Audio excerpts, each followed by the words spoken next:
아무 말씀도 없이 집을 나가셨는데 연락이 안 돼요. 그게 무슨 말이에요? 술도가 작업장 안은 이른 아침부터 술렁였다. 아직 해가 완전히 뜨지 않은 시각임에도 곳곳에서 빛이 흘러나오고 사람들의 발길이 분주하게 오갔다. 장광혁주가 미국에서 또 한 번 입소문을 타고 현지 바이어가 직접 술도가를 방문한다는 소식에 모두가 긴장한 표정이었다. 고자동은 작업복 위에 새 와이셔츠를 걸친 채 연신 손바닥에 땀을 닦으며 직원들에게 지시를 내렸다. 병에 얼룩 하나도 남지 않게 닦아라. 미국 사람들은 이런 거에 더 민감하다더라. 마광숙은 작업장 안쪽에서 서류를 확인하며 바쁘게 움직였다. 고자동과 눈이 마주치자 그는 멋쩍은 웃음을 지어 보였다. 아무래도 긴장이 되네요. 저 광숙씨, 오늘은 꼭 잘 돼야 합니다. 고자동씨, 잘 될 거예요. 우리가 얼마나 열심히 했는데요. 마광숙은 담담한 표정이었지만 심장이 두근거리는 걸 숨길 수 없었다. 미국이라는 큰 시장, 그곳에서 장광약주가 자리를 잡는다는 건 단순한 수출 이상의 의미였다. 술도가의 이름이 세계로 뻗어나가는 시작이자 이제까지의 고생이 헛되지 않았음을 증명하는 순간이었다. 바로 그때 작업장 문이 열리며 현지 바이어와 통역사가 들어왔다. 나이가 지긋한 남자는 친근한 미소를 지으며 두 손을 내밀었다. Mrs. Ma, nice to meet you. I've heard a lot about your brewery. Nice to meet you too. 마광숙은 서툰 영어로 답하며 고개를 숙였다. 그녀의 입꼬리에 미묘한 긴장과 안도감이 엇갈려 있었다. 바이어는 공장 구석구석을 둘러보며 연신 감탄했다. Wonderful, authentic craftsmanship. 작업장 직원들이 뒤에서 환하게 웃었다. 고자동은 몰래 눈가를 훔쳤다. 광숙은 그 모습을 보고 살짝 미소 지었다. 이 모든 순간이 술도가에게는 기적 같은 일이었다. 한편 같은 시각, 한동석은 호텔 로비에 앉아 커피를 마시며 스마트폰을 내려놓았다. 방금 막 받은 보고서에는 이렇게 적혀 있었다. 미국 장광약주, 계약 확정, 초도 물량 2배 증산 요청. 그는 미소를 지었다. 늘 냉철하게만 보였던 그도 이번만큼은 왠지 모르게 가슴이 벅찼다. 어디선가 부드럽게 불러오는 목소리에 그는 고개를 들었다. 그곳에는 갓 호텔에 도착한 듯 트렌치코트를 걸친 마광숙이 서 있었다. 작업장에서 입었던 작업복 대신 차분한 원피스 차림으로 그녀는 왠지 어색한 듯 손끝을 꼼지락거렸다. 잘 왔어요. 동석은 자리에서 일어나 그녀를 맞았다. 미국 쪽 좋은 소식이라 들었어요. 고생 많았어요. 그녀가 작게 말했다. 광숙 씨 덕분이죠. 아니, 우리 덕분. 그는 정정하며 그녀의 시선을 똑바로 바라봤다. 하지만 둘의 눈길이 마주친 그 순간 호텔 로비의 직원들 사이에서 묘한 기류가 흐르기 시작했다. 누군가가 휴대폰을 슬쩍 꺼내 사진을 찍는 소리도 들렸다. 오빠, 사람들이 보고 있어요. 광숙이 작게 속삭였지만 동석은 아랑곳하지 않았다. 봐도 돼요. 이제는 숨기고 싶지 않아요. 그는 그렇게 말하며 그녀를 에스코트하듯 팔을 내밀었다. 그날 저녁 호텔 직원들의 휴게실에서는 은밀한 수군거림이 오갔다. 봤어, 아까 로비에서 회장님이 광숙 씨한테 오빠라고 불리더라. 반지도 끼워줬대. 국수 언제 먹여주려나. 이제 곧 호텔에서 피로연 한다는 거 아냐? 그 소문은 삽시간에 퍼져나갔다. 누군가가 촬영한 사진은 이미 단톡방에 올라와 있었다. 마치 이미 결혼식이라도 한 듯 둘의 다정한 모습이 담겨 있었다. 호텔 뒷문으로 나와 주차장 쪽으로 향하던 광숙은 휴대폰을 꺼내 가방에 넣으려던 찰나 차가운 기운이 등을 스쳤다. 뒤를 돌아본 그녀의 눈에 들어온 건 호텔 로비에 서 있는 박정수였다. 회색 코트를 입고 날카로운 시선으로 그녀를 바라보는 박정수의 눈빛은 얼음장처럼 차가웠다. 그녀는 마치 지금 이 순간 호텔 전체의 공기가 싸늘해진 것 같은 착각에 빠졌다. 박정수는 한참을 그러고 서 있다가 천천히 돌아서며 엘리베이터로 사라졌다. 광숙은 그제야 숨을 고르며 벽에 기댔다. 그녀의 손끝은 차갑게 떨리고 있었다. 그날 밤 술도가 작업장 사람들은 아직도 들뜬 분위기였다. 고자동은 종이컵에 막걸리를 따라 들고는 직원들과 함께 환호했다. 여러분, 오늘은 잊지 맙시다. 이 술도가가 세상에 더 널리 알려진 날입니다. 직원들이 박수를 치며 함께 막걸리를 기울였다. 그들 사이에서 마광숙은 환하게 웃어 보였지만 속으로는 어쩐지 묘한 불안이 스며들고 있었다. 미국 바이어가 다녀간 것, 호텔에서의 소문, 그리고 박정수의 서늘한 눈빛. 그 모든 것이 오늘의 기쁨을 잠식하려는 그림자처럼 느껴졌다. 오늘만큼은 그녀는 혼잣말을 하며 다시 한번 잔을 들었다. 오늘만큼은 웃자. 내일은 또 내일의 싸움이겠지. 그리고 그 잔을 비우며 속으로 다짐했다. 절대 지지 않겠어. 밤이 깊어지자 술도가의 작업장 불이 하나둘 꺼지고 사람들의 발걸음도 줄어들었다. 그러나 술도가 별채 한켠의 작은 방에는 아직 불빛이 켜져 있었다. 그곳에는 박정수가 혼자 앉아 있었다. 그녀는 무릎 위에 작은 상자를 올려두고 그 안에서 한 장의 오래된 사진을 꺼내 들었다. 사진 속에는 젊은 시절의 박정수와 곁에 선 한 남자가 있었다. 남자는 다정한 눈웃음으로 그녀를 바라보고 있었고 박정수는 그의 어깨에 고개를 기대어 환하게 웃고 있었다. 사진은 빛이 바래고 구겨진 자국이 있었지만 그 안에 담긴 두 사람의 표정만큼은 여전히 생생했다. 이렇게까지 될 줄은 몰랐어. 당신을 보내고 이렇게 오래도록. 박정수는 사진을 쓸어내리며 나직이 중얼거렸다. 눈가에는 어느새 촉촉한 물기가 맺혔다. 그때였다. 밖에서 조심스러운 노크 소리가 들리더니 문이 살짝 열렸다. 장모님 아직 안 주무셨어요? 문틈으로 고개를 내민 건 마광숙이었다. 그녀는 박정수의 얼굴을 보다 잠시 멈췄다. 죄송합니다. 문이 열려 있어서. 광숙이 물러서려 하자 박정수가 고개를 들어 말했다. 괜찮아. 들어와요. 광숙은 머뭇거리며 방 안으로 들어섰다. 박정수가 사진을 재빨리 접어 옆에 두자 광숙의 눈이 살짝 그곳에 머물렀다. 박정수는 그녀의 시선을 느끼고 작게 한숨을 내쉬었다. 봤겠군요. 광숙은 황급히 손사래를 쳤다. 아니요, 무례했어요. 죄송합니다. 그러자 박정수가 손가락으로 사진을 집어들며 잠시 바라보다 이내 테이블 위에 놓았다. 그 사람 내 첫사랑이에요. 그리고 가장 큰 실수이기도 하지. 광숙은 그 말을 듣고 고개를 들었다. 사진 속 남자는 분명 오래전부터 그녀가 봐왔던 사람들과는 다른 얼굴이었다. 빛바랜 사진 속에서조차 느껴지는 강한 존재감과 따뜻한 미소. 돌아가셨다고? 광숙이 조심스레 물었다. 박정수는 짧게 고개를 끄덕였다. 세상에 없어요. 내가 바보 같았지. 내 선택으로 모든 걸 잃었거든. 그녀의 손끝이 떨리고 있었다. 광숙은 주저하다가 한 발 앞으로 다가서며 말했다. 지금의 장모님은 그 누구보다도 멋진 삶을 살고 계세요. 후회하실 이유가 없습니다. 박정수는 그 말을 듣고 고개를 떨궜다. 정말 그렇게 생각해요? 광숙은 고개를 끄덕였다. 장모님은 장모님이시니까요. 지금까지 지켜온 것도 버텨온 것도 전 다 존경스러워요. 그녀의 말에 박정수는 천천히 눈을 감았다. 잠시 침묵이 흘렀고 박정수는 작게 웃었다. 이상한 아인 줄 알았는데 고맙구나. 광숙도 따라 웃었다. 제가 조금은 도움이 되었으면 해서요. 그 순간 문 밖에서 인기척이 나더니 한동석이 나타났다. 여기 계셨군요. 그의 시선이 방 안을 박정수와 광숙은 동시에 고개를 돌렸다. 광숙이 살짝 미소 지으며 말했다. 오빠, 장모님께 차를 좀 드려야겠어요. 동석이 고개를 끄덕이며 방 안으로 들어왔다. 박정수는 두 사람을 번갈아 바라보다가 피식 웃음을 터뜨렸다. 둘 다 웃기는 사람들이네. 그녀는 자리에서 일어나 사진을 서랍에 넣고 천천히 말했다. 나도 이제 조금은 기대도 되려나. 광숙은 그녀의 손을 가만히 잡았다. 언제든요. 저한테 기대세요. 박정수의 눈가에 작은 눈물이 맺혔지만 이번에는 닦아내지 않았다. 그 눈물은 후회가 아닌 묘한 안도와 감사가 섞인 빛을 띠고 있었다. 그날 밤 술도가의 정원에는 달빛이 차올라 있었다. 광숙은 별채의 문을 닫고 정원을 가로질러 돌아가며 뒤를 돌아보았다. 방 안에서 여전히 등을 보인 채 사진을 어루만지고 있는 박정수의 모습이 창가에 비쳤다. 그녀는 그 모습을 보며 마음속으로 중얼거렸다. 괜찮아요. 장모님. 저도, 오빠도 끝까지 지켜드릴게요. 달빛 아래 술도가의 정원에는 부드러운 바람이 불어왔다.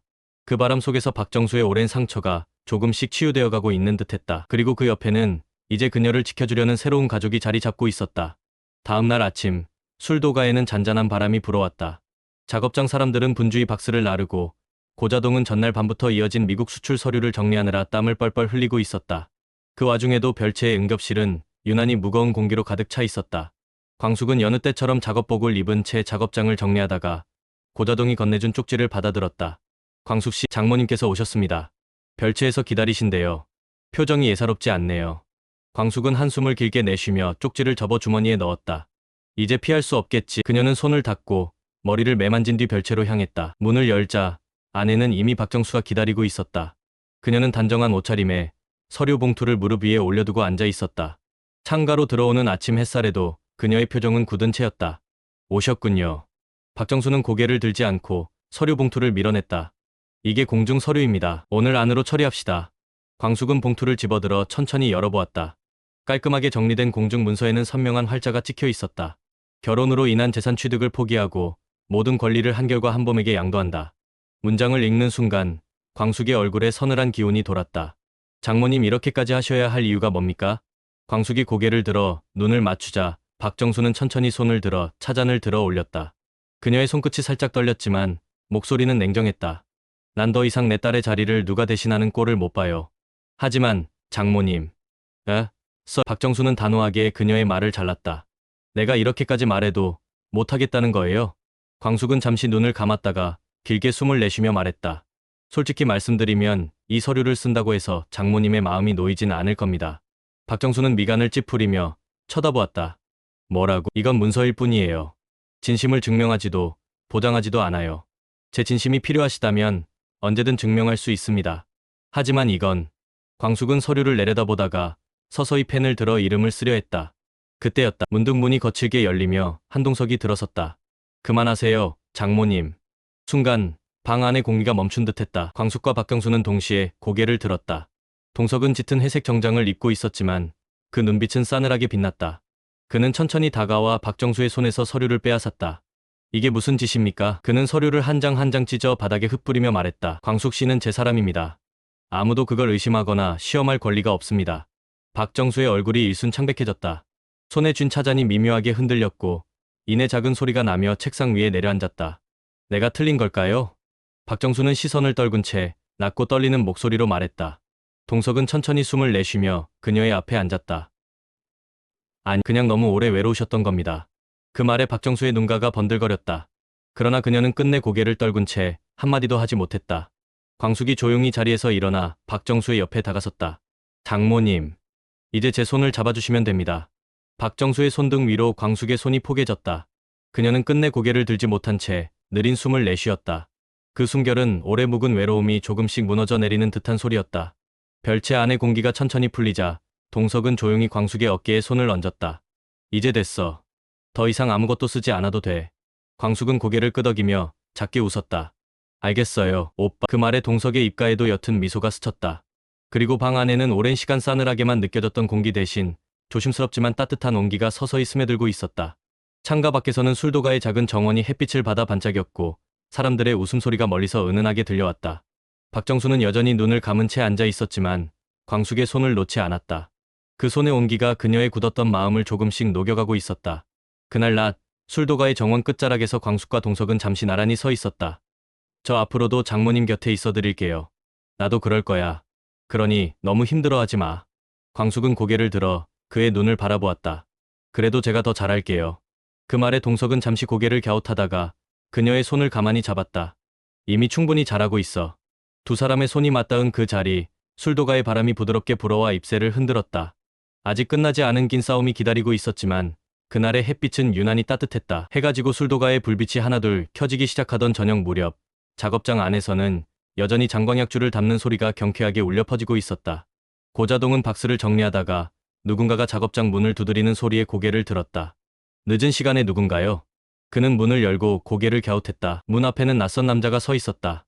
검은 트렌치코트를 입고 깊게 눌러쓴 모자 아래에서는 지친 듯하지만 단단한 눈빛이 번뜩이고 있었다. 혹시 마광숙 씨를 좀 뵐 수 있을까요? 고자동이 경계하듯 묻자 남자는 주머니에서 명함을 꺼내 내밀었다. 저는 신라주조 전 비서입니다. 이름은 최성훈이라고 합니다. 그 이름을 듣는 순간 고자동의 표정이 굳었다. 신라주조? 그가 안으로 안내하자 마침 별채에서 장모를 보내고 돌아오던 광숙과 마주쳤다. 그는 서둘러 일어나 고개를 숙였다. 광숙 씨, 늦게 찾아와서 죄송합니다. 드릴 말씀이 있어서요. 광숙은 그 낯선 남자를 잠시 바라보다가 자리에 앉았다. 말씀하세요. 그는 주머니에서 두툼한 봉투를 꺼냈다. 여기에 독고탁 사장이 신라주조에서 공금을 횡령하고 비자금을 조성한 증거가 있습니다. 저는 그동안 미국에 있었지만 더 이상 입 다물고 있을 수가 없어서 돌아왔습니다. 봉투 안에는 문서와 함께 여러 장의 녹취 파일이 담긴 USB가 들어 있었다. 광숙은 봉투를 천천히 열어 문서를 살폈다. 회계정보 사본, 허위계약서, 그리고 은밀한 대화가 녹취된 내용이 하나하나 적나라하게 적혀 있었다. 고자동이 숨을 죽이며 물었다. 이걸 왜 지금 우리에게? 최성우는 눈빛을 낮추며 고개를 숙였다. 그 사람은 저를 미국으로 보내면서 입을 막으려 했습니다. 하지만 이건 옳지 않습니다. 독고탁 때문에 술도가가 이렇게까지 고생한 걸 알고 있습니다. 광숙은 잠시 생각에 잠겼다. 이걸 어떻게 해야 할까? 그녀는 봉투를 닫고 고개를 끄덕였다. 감사합니다. 저희가 이 자료를 잘 처리하겠습니다. 최성우는 천천히 자리에서 일어나 깊이 고개를 숙였다. 부디 정의가 바로 서길 바랍니다. 그가 떠난 뒤 고자동과 광숙은 봉투를 놓고 오래도록 말없이 앉아 있었다. 잠시 후 광숙이 결심한 듯 고개를 들었다. 이걸 경찰에 제출하겠습니다. 고자동도 단호하게 고개를 끄덕였다. 그래야죠. 이제 끝낼 때도 됐습니다. 그 시각 신라주조의 회의실. 독고탁은 회의 테이블 끝에 앉아 전화를 붙잡고 있었다. 그의 얼굴은 처음엔 노기에 가득 차 있었지만 전화가 이어질수록 점점 창백해졌다. 성훈이가 돌아왔다고? 뭐라고? 자료를 술도가에 넘겼다고? 탁의 손에서 전화기가 툭 떨어지며 바닥에 부딪혔다. 비서들이 놀란 듯 고개를 들었지만 그는 천천히 의자에 몸을 기대고 두 손으로 얼굴을 감쌌다. 끝이군 모든 게 끝났어. 그의 속삭임은 너무나 작고 허망했다. 수십 년간 쌓아 올린 신라주조가 그의 소나귀에서 미끄러져 내려가고 있었다. 머릿속에서는 마치 터져나가는 듯한 망연자실한 소리만 메아리쳤다. 내가 왜 이렇게까지 탁은 자리에서 비틀비틀 일어나 창가로 걸어가 바깥의 불빛을 바라보았다. 멀리 술도가의 등불이 아련하게 보였다. 그 불빛이 유난히 따뜻해 보였다. 저 불빛 아래선 모두가 나를 비웃겠지. 그의 눈가가 붉어졌고 두 손을 떨며 벽에 기댔다. 그의 인생에서 한 번도 경험해보지 못한 패배감이 전신을 파고들고 있었다. 그날 밤 술도가 별채에서는 긴 회의가 이어지고 있었다. 광숙과 고자동 그리고 몇몇 신뢰할 만한 직원들이 모여 봉투의 자료를 하나하나 확인했다. 서류를 펼쳐놓고 녹취를 틀어가며 꼼꼼히 체크하던 광숙이 이내 결단을 내렸다.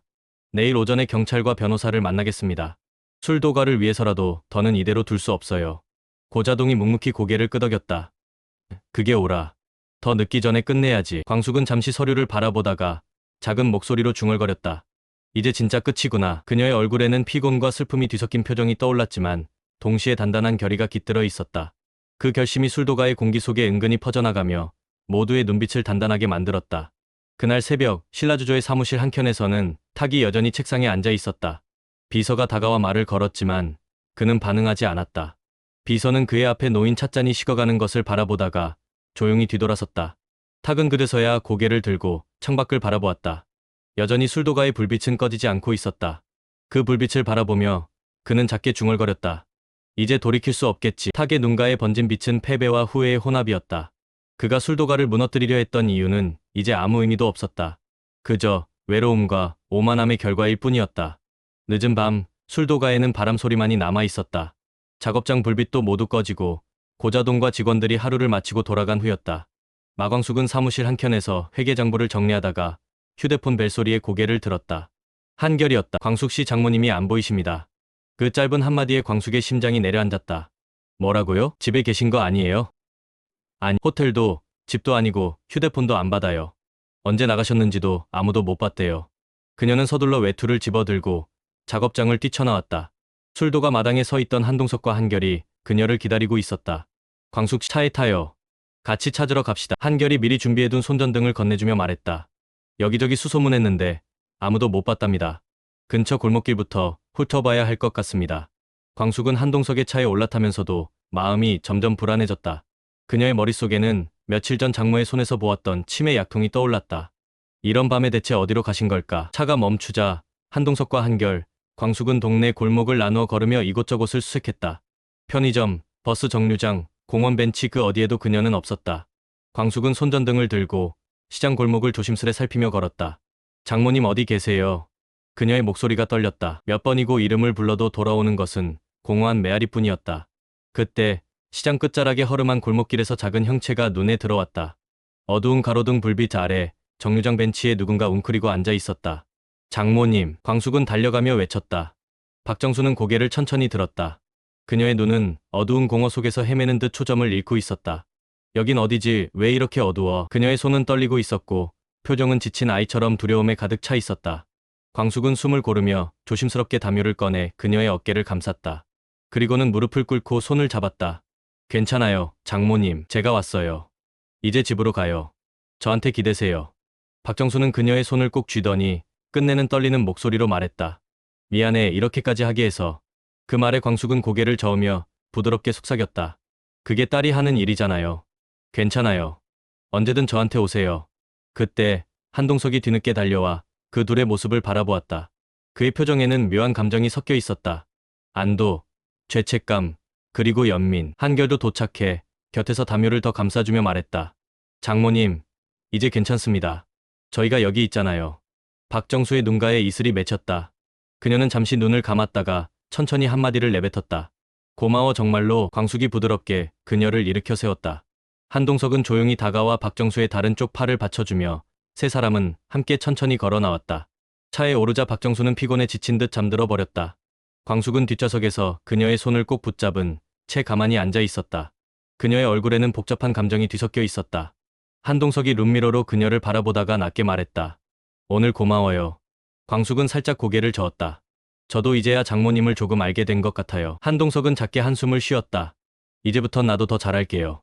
술도가에 도착하자 한결과 고자동이 이미 대기하고 있었다. 그들은 박정수를 조심스럽게 방으로 옮기고 따뜻한 차를 준비했다. 박정수를 눕힌 뒤 방을 나서던 광숙은 잠시 그녀의 얼굴을 바라봤다. 고요히 잠든 박정수의 얼굴에는 평소보다 한결 편안한 기색이 감돌고 있었다. 광숙은 문을 닫고 한동석을 바라보았다. 그의 눈빛 속에는 결심이 담겨 있었다. 이제 더 이상 외롭게 두지 않을 겁니다. 광숙도 천천히 고개를 끄덕였다. 저도요. 둘은 서로를 바라보며 짧게 미소 지었다. 멀리서 술도가의 등불이 잔잔히 흔들렸다. 아직 끝나지 않은 밤, 하지만 새로운 희망이 스며드는 밤이었다. 가족이란 때로는 가장 아픈 비밀을 품고서도 끝내 서로의 손을 놓지 않는 사람들이죠. 장모의 진심과 광숙의 용기, 그리고 오강수와 한봄의 시작까지. 다음 이야기는 과연 어떤 선택과 눈물로 이어질까요?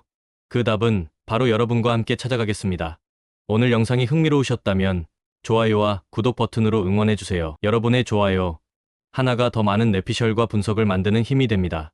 알림 설정까지 해두시면 다음 회차도 누구보다 빠르게 만나보실 수 있습니다. 감사합니다.